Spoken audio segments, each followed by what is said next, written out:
श्री राम जय जय राम। श्री राम जय जय राम। श्री राम जय जय राम। श्री राम जय जय राम। मंगल भवन अमंगल हारी, द्रवहु सुदशरथ अजिर बिहारी। श्री राम जय जय राम। श्री राम जय जय राम। बोलिए करुणा निधान जानकी पति प्रभु श्री राम की जय हो। बनबसी कीन्हे चरित अपारा, औ कहु नाथ जिमि रावण मारा। कैलाश पर्वत पे वट वृक्ष के नीचे भोले बाबा गौरी मैया को कथा सुना रहे हैं। उसमें ये प्रश्न किया है, माँ ने सभी प्रश्न किए और उसमें ये भी प्रश्न किया है, प्रभु बताइए वन में रह कर के भगवान ने अनेकों चरित्र किए, अनेक मंगल लीलाएं की, दुष्टों का संहार किया, संतों को सुखी किया, उनका भी उद्धार ही हुआ। क्योंकि जो जाने अनजाने में किसी ऋषियों के शाप के बस से मृग बन गए थे, उनका भगवान ने कल्याण कर दिया। ऐसे ही राक्षस योनि में आए हुए उन पूर्व जन्म के भक्तों का भगवान ने उद्धार किया। खरदूषण तिसरा इत्यादि 14,000 राक्षसों का भगवान ने उद्धार किया।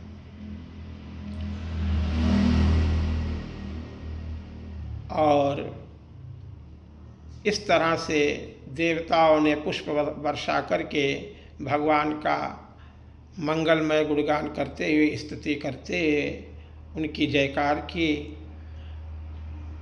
सीता मैया को लखन भैया ले आए। उधर धुआं देखी खरदूषण केरा, और जाई सूप नखा रावण प्रेरा। करस पान सोवस दिन राती, सुधि नहीं तब सिर पर आराती। राजनीत बिनु धन बिनु धर्मा, हर ही समर्पे बिनु सत्कर्मा। विद्या बिनु, ये किस पात्र के द्वारा गोस्वामी जी कैसी नीतियुक्त, धर्मयुक्त, वैराग्ययुक्त सत्संग की बातें करवा रहे हैं। यहाँ पे भाव यह है कि देखो,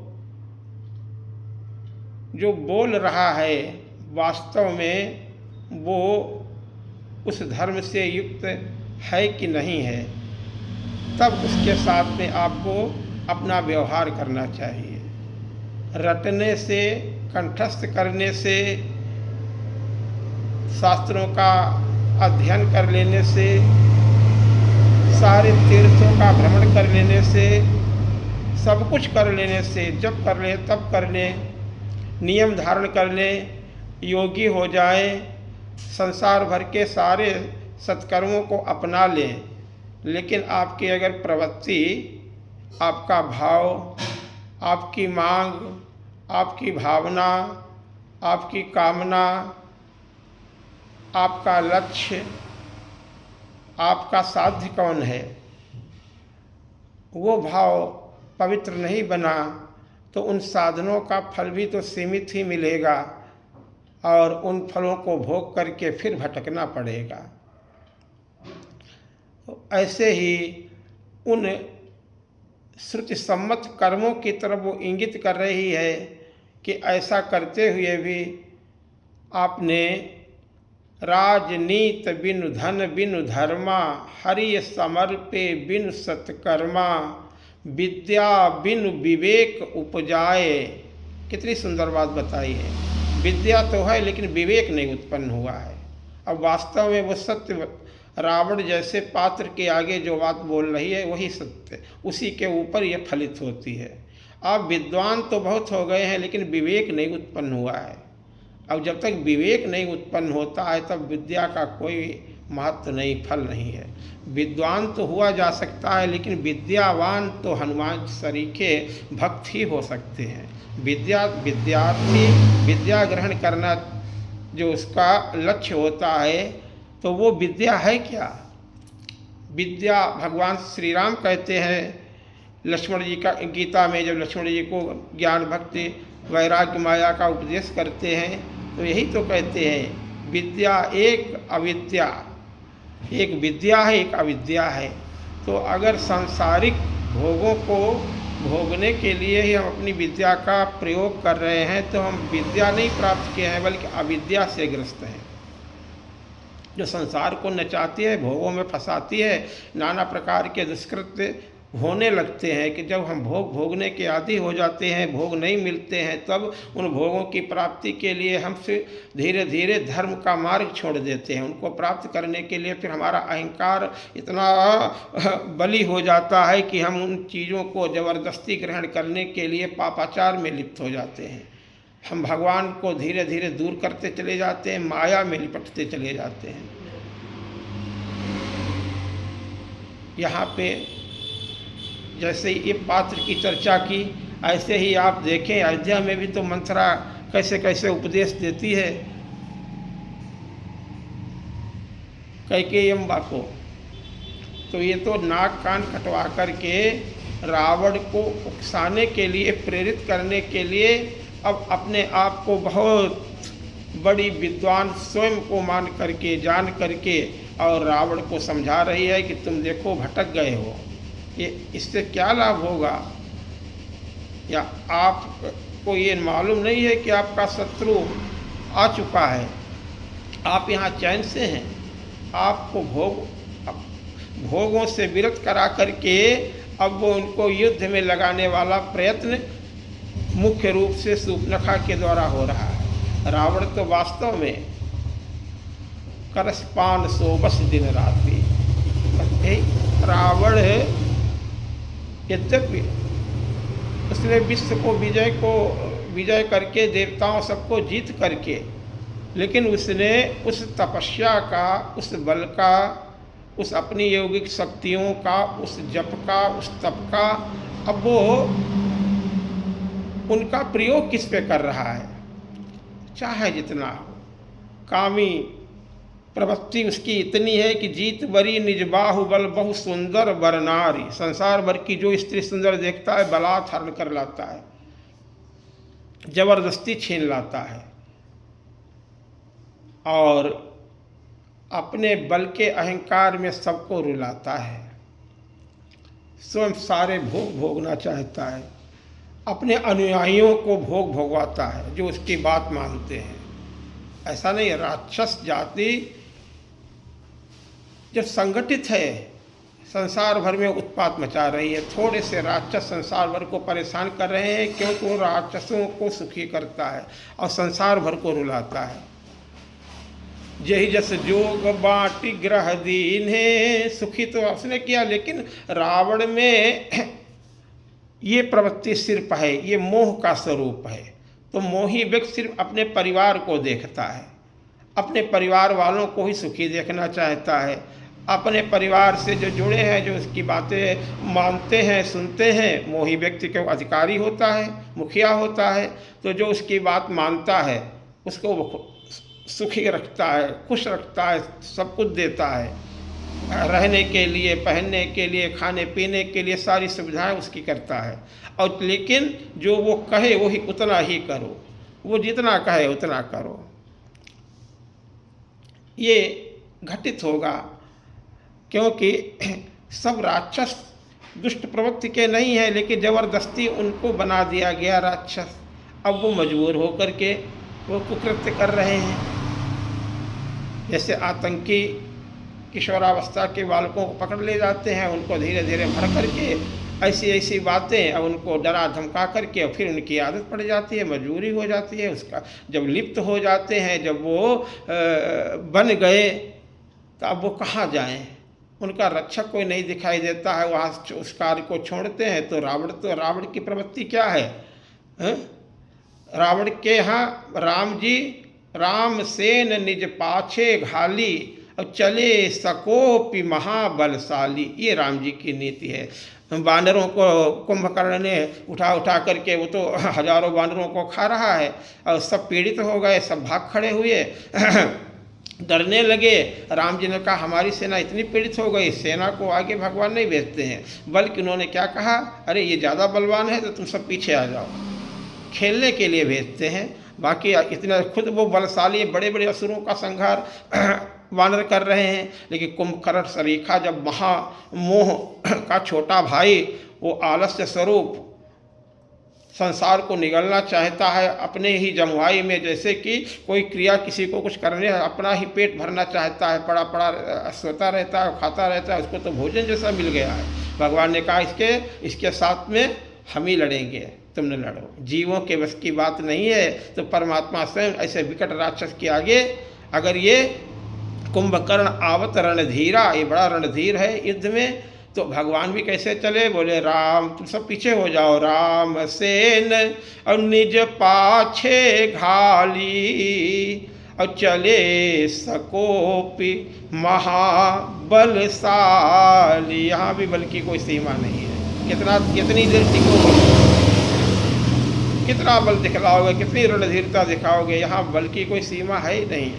अपार बल परमात्मा का मानवीय रूप धारण करके, धर्म का स्वरूप बन करके, धर्म की रक्षा के लिए आगे आकर के डट गए। सबका कहने का तात्पर्य। और उधर रावण जब सेना भागती है तो क्या करता है? बेचारे कहाँ तक हनुमान जी, अंगद जी, नलिनी देव ये महाबलवान राक्षसों से भिड़ पाए?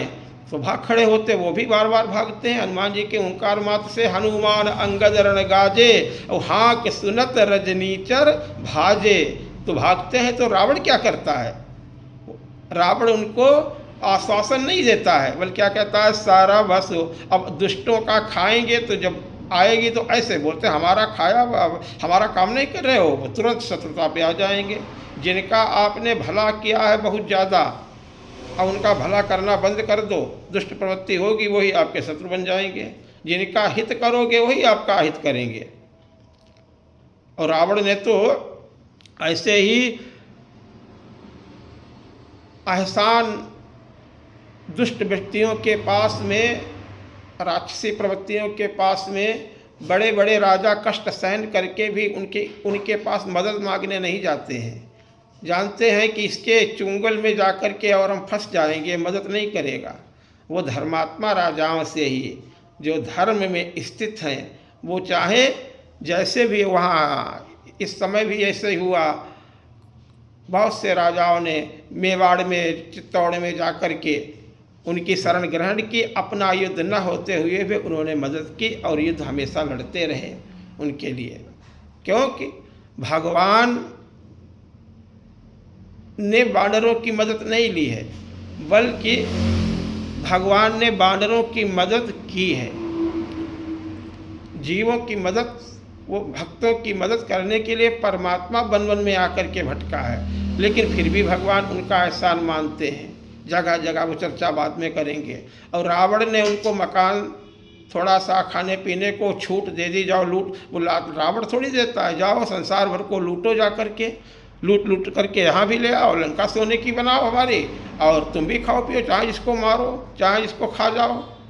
भगवान ने रक्षा की सबकी, निर्बलों को बलि बनाया। बेचारे बाद में वानर भी अपने, वानर भक्त हैं, भगवान बहुत एहसान मानते हैं, लेकिन वानर क्या कहते हैं, प्रभु ये क्या कह रहे हैं? बोले तुम्हारे बल, आखिरी में भगवान यही तो कहते हैं, तुम्हारे बल मैं रावण मार्यो, सुन्नी और बानर क्या कहते हैं, ये है भक्त और भगवान की प्रेम की एक होड़ मची रहती है। भगवान तो बड़े सबसे हैं ही हैं, लेकिन भक्त अपने शिशु को, अपने पोते को बाबा कंधे पे उठा करके फिरते हैं, देखो ये बड़ा है, ये बड़ा है। भगवान बढ़ाते हैं अपने भक्तों को आगे। भगवान कहते हैं तुम जगह जगह यही कहा, आगे चर्चा करेंगे। और लेकिन भक्त का भाव क्या होना चाहिए, भक्त वो निरअहंकारी हैं। वो उनके गुरुदेव हनुमान जी महाराज हैं, वो हनुमान जी की अगुवाई में काम कर रहे समय निरा अभिमानिता से उन्होंने यही बात कही, प्रभु सुनी प्रभु बचन लाज हम मरही। प्रभु क्या कह रहे हैं आप हैं, हम आपकी क्या सहायता करेंगे। सुनी प्रभु बचन और लाज हम मरही, मसक कबहूँ खगपति हित करही। तो कहने का तात्पर्य, रावण को उसने इतना उकसाया अपनी नीतियुक्त बातों से। देखो 2 राजकुमार आए हुए हैं, उन्होंने संसार में ऐसा प्रतीत होता है कि वो राक्षसों से विहीन पृथ्वी को कर देंगे। रावण ने सुना, उठ कर के खड़ा हो गया। पहले ये बताओ, ये तुम्हारी हालत किसने की। तब बताया 2 राजकुमार, नारायण 2 राजकुमार अपनी नवती स्त्री के साथ में, बहुत सुंदर स्त्री के साथ में, इस बात में उसने ज़्यादा जोर दिया। वन में आए हैं क्योंकि रावण की प्रवृत्ति वो जानती है। उसने और ज़्यादा चर्चा राम जी की कुछ नहीं की। पहले तो ये भी नहीं बताया कि खरदूषण तीसरा और 14,000 राक्षस मारे गए हैं, पहले उसने ये बातें बताई। तब रावण ने पूछा कि तुम्हारा ये हाल कैसे हो गया। बोले मैं तुम्हारे कारण गई थी उस स्त्री को देखने के लिए, लेकिन उस छोटे राजकुमार ने मेरी ये हालत कर दी। रावण ने कहा कि हमारे पास दौड़ करके तुम यहाँ इतनी दूर तक क्यों आई हो, बगल में ही तो तुम्हारे वहाँ समीप ही तो, वहीं तो खरदूषण हमारे समान ही वो 14,000 राक्षस वहीं थे, तो हमारे पास दौड़ को वहाँ तुमने कुछ नहीं बताया। शूर्पणखा ने कहा भैया सबसे पहले वहीं गई थी, लेकिन क्या करें, बड़का राजकुमार जो है वो तो बहुत ही बलवान है। उसने क्षण मात्र में उन 14,000 राक्षसों का संहार कर दिया। इतना सुनना था कि रावण जो है चौंक पड़ा। रावण, क्योंकि वो साधारण राक्षस नहीं थे, रावण एकदम से चौंक पड़ा। खरदूषण, वो एक झटका जैसा लगता, अरे ऐसा कैसे हो गया, उनको कौन मार सकता है। खरदूषण मोहि सम बलवंता, बोले तिनहि को मारई बिनु भगवंता।